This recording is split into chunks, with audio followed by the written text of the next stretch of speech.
How about it, old boy? You think you can manage?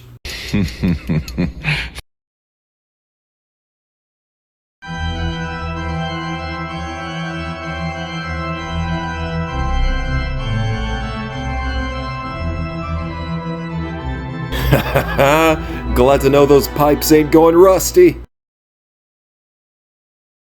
Oh, come along. To bring the house down. Yeah, just don't go overboard with the high volume, alright? Last time that happened, we had to replace all of the windows, and they did not come cheap, by the way.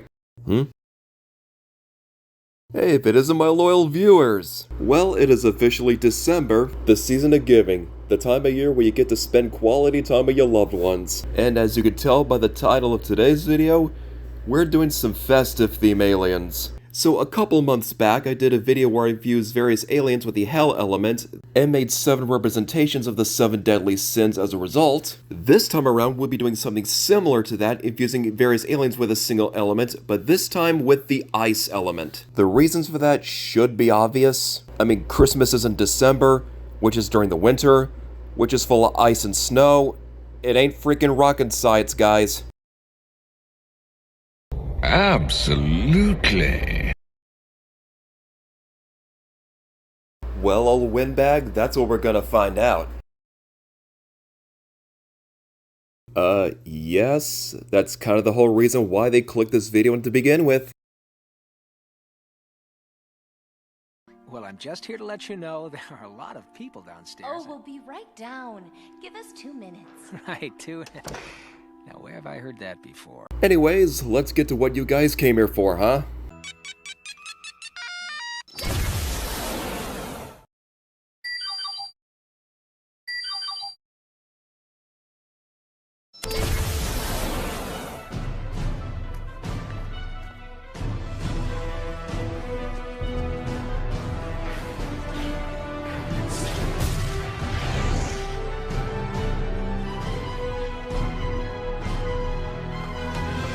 Permafrost! Starting off, we have the frostbitten mudslinger, Permafrost.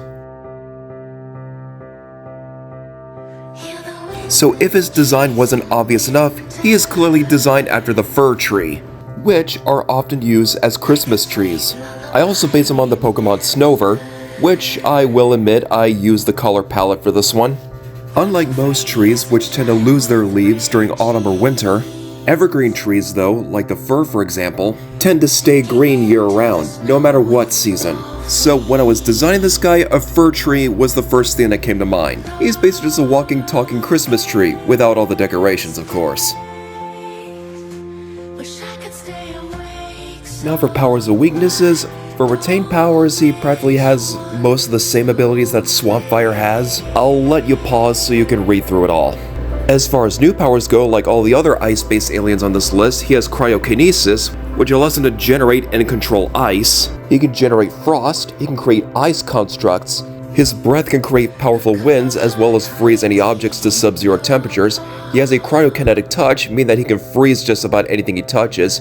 He can generate liquid nitrogen, which when combined with his adhesive mud can create mud that can freeze enemies and objects. He can fire the various pine needles from his body as projectiles. He can generate explosive pine cones. He can spit ice shards and can generate thick clouds of mist. Now for weaknesses, as far as retained ones are concerned, the vines that he creates through his seeds are vulnerable to acid, he is vulnerable to electricity, and is prone to having his arms broken.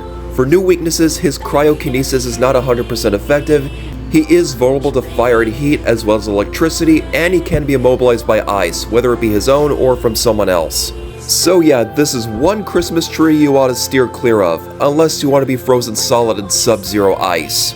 But this guy is nothing compared to our next entry.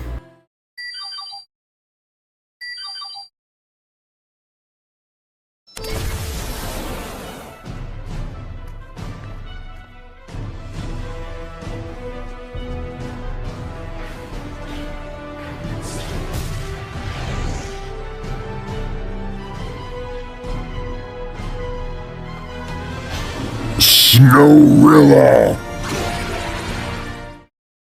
Next up, we have the Arctic Great Ape himself, Snorilla.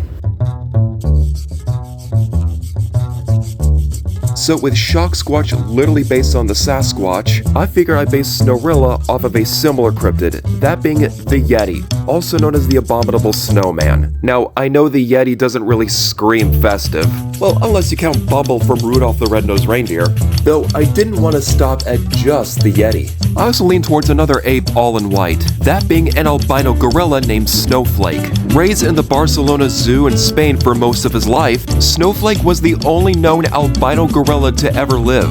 And this adorable big cotton ball became a celebrity upon arrival. During his time in the Barcelona Zoo, this guy was living the high life. He had about 3 mates, 22 kids, with 6 of them surviving to adulthood, 21 grandkids, 11 of which survived, and 8 great-grandkids. So yeah, needless to say, old Whitey here has been quite busy. But anyhow, back to Snorilla. And also used the design of the Yeti for the Ben 10 Ultimate Alien episode Escape from Agrigor, as well as the concept art for Omniverse made by Tom Perkins. But is this glacial gorilla as abominable as the cryptid he's based on? Well, why don't we check his power setting to find out? Now for powers, retained ones are basically enhanced strength, durability, jumping, speed, reflexes, cold immunity, and quadrupedalism. Now as far as new powers are concerned, he practically loses all the electrical abilities that Shock Squatch has in favor for ice-based ones, such as cryokinesis, ice breath and wind breath, creating ice constructs, generating snow, can reduce the surrounding temperature to absolute 0, being able to generate and control cold or freezing air, and can even induce frostbite in his enemies. For weaknesses, the only one he retains from his electrically charged predecessor is his vulnerability to being trapped by webbing. I mean, he can easily fend off a regular arachnid chimp, but if he goes against an ultimate arachnid chimp or even a tyrannopede, then yeah, he's pretty much in a sticky situation. No pun intended. As far as new weaknesses go, his cryokinesis is not 100% effective, and he is vulnerable to high temperatures. So yeah, this guy is truly a beast. But our next entry is much cooler, and I mean that both literally and figuratively.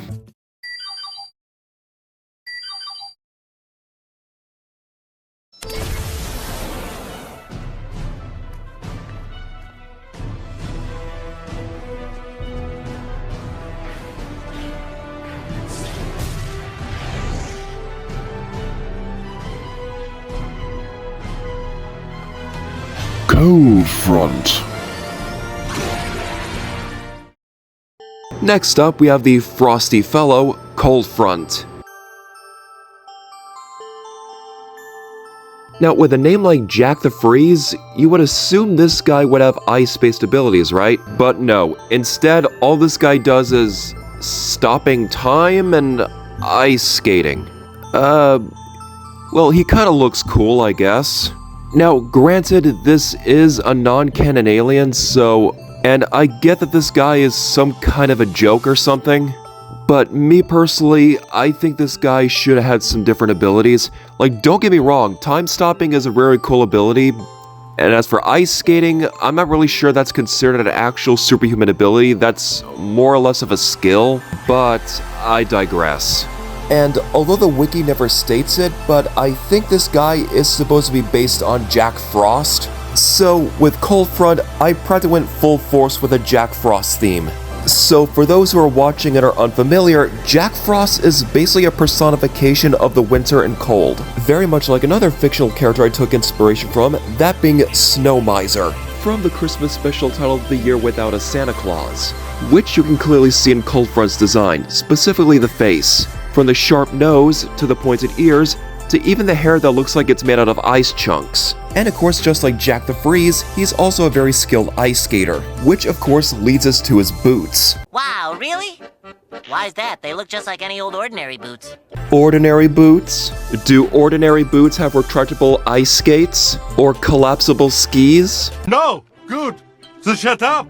So yeah, all in all, you can say this guy is pretty chill. Oh, wait, what the... Damn it. Let's just move on. Now on to, just powers in general. He has the standard cryokinesis ability, ice skating, skiing.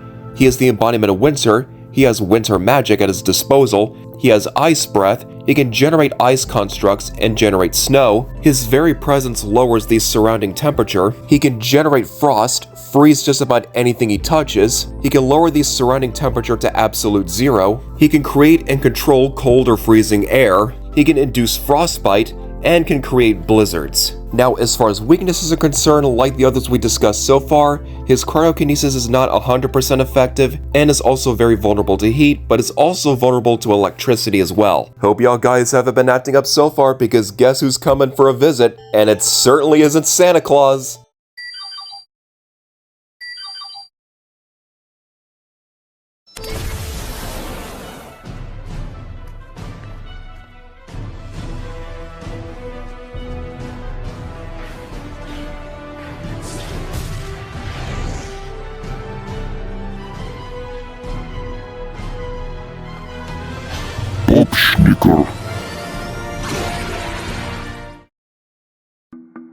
Next up, we have the Saint Nick wielding a stick, Popschnickel.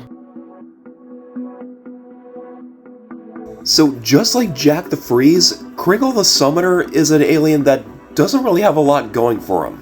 Now, granted, the same can be said for just about every non-canon alien. Anyway, all this guy does is summon elves, but that's it. But with an alien who is literally based on Santa Claus himself, I figured why not base this entry on something similar to Saint Nick. I'm of course referring to Belschnickel, a figure known in German-speaking European countries, Brazilian German communities, and Pennsylvanian Dutch communities. He's often described as a dirty old man dressed in a black or brown fur, holding a sack in one hand and a switch or whip in the other. He also wears a rope for a belt and a fur cap, and the sack he holds is said to be filled with treats and tricks. His name roughly translates to Nicholas with a fur. The furs he wore are said to be tattered and worn and covered in soot, and his face is said to be absolutely terrifying. As for what this guy does, he visits various houses door to door a few weeks before Christmas to make sure that kids were well behaved. Once he arrives, he bangs on the doors and windows with the stick he holds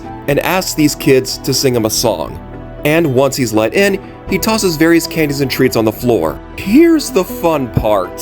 Any kids who are well behaved are able to keep the treats, whether they be cakes and candies to nuts and fruits. But for the kids who have been misbehaving, well, as soon as they grab those treats, that's where he puts that switch or whip he carries to good use. And, if that wasn't bad enough, for the worst kind of kids, he would abduct these children, where he would either torture them or even drown them. Yeah, and you thought Krampus was scary as hell. Anyway, circling back to Popschnickel's design, just like the Belschnickel he's based on, he wears a fur coat, he carries a sack in hand, and of course he wields a stick. Okay, the Belschnickel doesn't actually wield a stick, but it's a better alternative. Plus, it can function as both a melee weapon as well as a magic wand. Overall though, this is not the kind of Santa Claus you want to mess with. Moving on to powers, these include cryokinesis, aka ice manipulation, I don't know how many times I gotta explain that by now, winter magic, confection magic, meaning that he has magic involving cakes, cookies, gelatins, ice creams, sweet stuff like that. He can create snowstorms and blizzards, he can create ice constructs, he can summon elves to be his little helpers, he can also summon sentient gingerbread men or sentient toys, and of course that sack he carries also acts as a form of prison. Basically, he can use this sack as a way to suck in enemies or objects and stuff them inside. And just for the hell of it, this sack also houses a pocket dimension that he has full dominion over. As far as weaknesses go, his cryokinesis is not 100% effective, he is vulnerable to heat. His sack does have a storage limit, and of course his summons instantly vanish upon detransformation. Well, luckily our final entry for this video isn't anywhere near as crotchety, or hopefully you can keep your eyes and ears peeled for our final entry because this one is quite a troublemaker.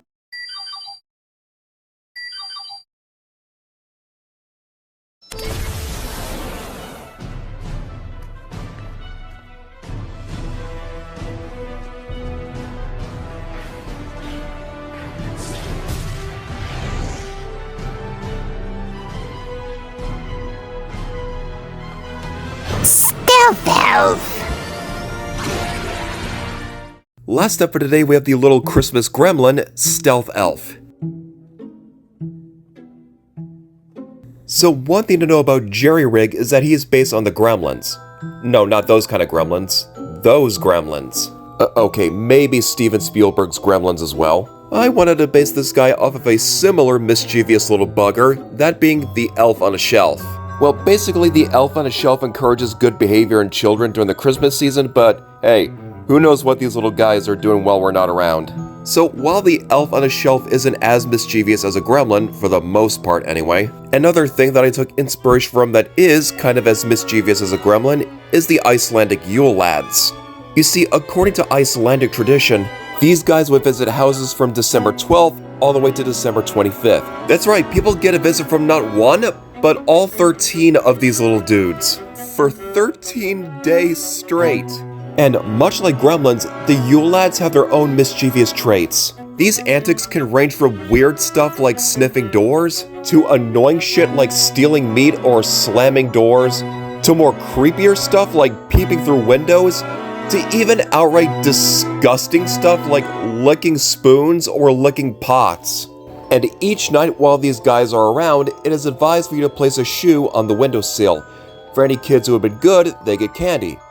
If not, then they get rotten potatoes.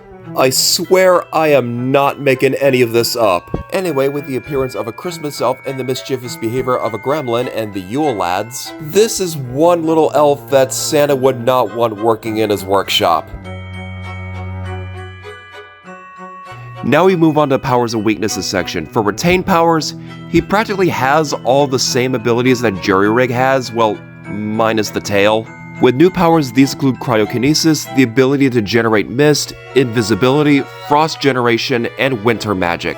As far as weaknesses go, the only one that he inherits from Jerry Rig is a small size, which can be quite a disadvantage. I mean, he is only a few inches taller than Jerry Rig, but still. For new weaknesses, much like the last guys we've covered, his cryokinesis is not 100% effective and is vulnerable to heat, and of course, he also has a bit of a sweet tooth, which makes him highly attracted to candy. Like, to trap this little guy, all you need to do is lace a trail of M&Ms and he'll come towards him like a moth to a flame. Ooh, a piece of candy. Ooh, a piece of candy. Ooh, a piece of candy.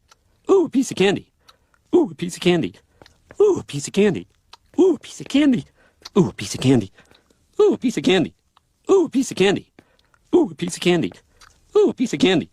Ooh, a piece of candy. So anyways, hope you guys enjoyed the— oh shit!